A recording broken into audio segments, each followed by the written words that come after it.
Hello everybody and welcome to Excel tutorial series, and in this video we are going to be learning how to make a line graph in Excel. So without wasting any further time, let's get started. So right now, as you can see, we have a person and value table, and in here we have few person and their values as well.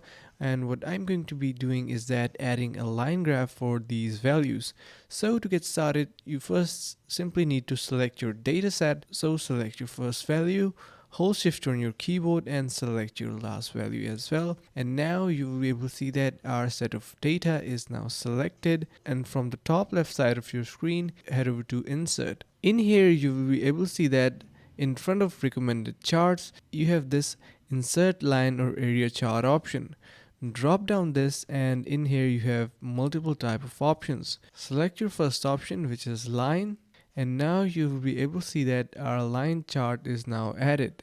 Now to adjust it accordingly, you simply need to drag it onto your page by clicking on this empty space, and you can resize it easily using these corner circles. Once you're satisfied, place your chart at a good location, and after that you can edit your chart as well.